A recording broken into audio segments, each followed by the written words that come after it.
What we have here is a scissors jack that fits the rocker panel of a 1940 Talbot Lago sawcheck body. This is the gearbox.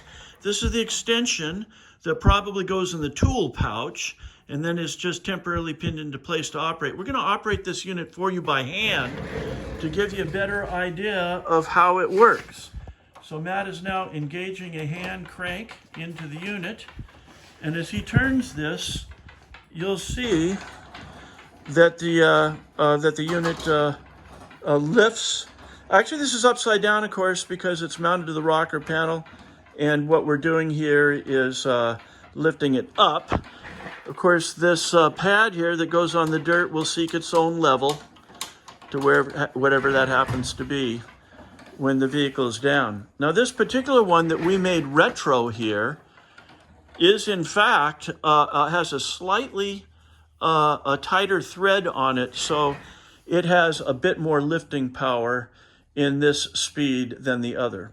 So did you want to go up any further, Matt? I can. Well, okay, well, we can go all the way up. Be it said that we've already tested it, and it does go all the way up with no problem. Okay, so go ahead and bring her down, Matt. That's fine. This was originally all steel and chrome plated. We have clad this in stainless steel and brought it to a high polish for a variety of reasons. It is very highly polished and it's very impressive looking. All of the detail in it. This is the completely 3D engineered gearbox. Of course, there are many hand-built parts in it. Okay, so he's got it all the way down, and I should mention that because this is a worm gear drive, there will never be a problem of this falling down during operation of the vehicle because worm gears are one way. Essentially, now that it's down, it is locked. Now, the other unit that we have here is the original unit that we copied, and in fact, it is made exactly the same as the other unit. We're using the original gear on it, and for expediting our movie here, we're going to use an electric drill on it to operate it. Makes it go up and down a little bit faster. Again, the plate will seek its own level.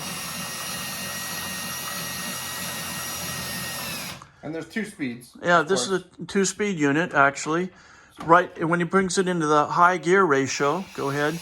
You can see it goes up much more slowly, and that gives us the lifting power of the jack. I'm going to continue up with it there. Again, the plate normally will sit on the ground accordingly.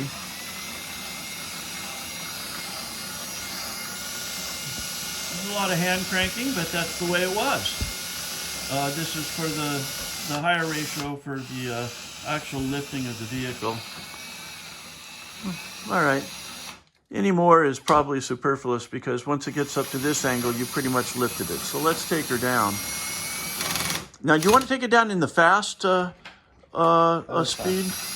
Oh, okay, this is the fast speed. All right.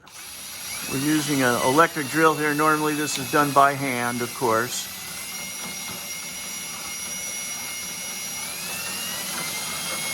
I'm going to speed it up a little bit and get her to deploy all the way down to its resting position.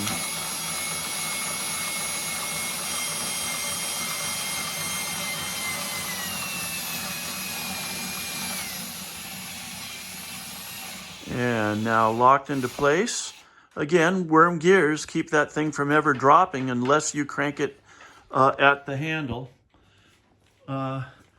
This particular original unit here was actually made of aluminum, but it had been hit by so much debris that we clad it in stainless steel as well, so that they both look identical. So there you have it, 2 operational jacks.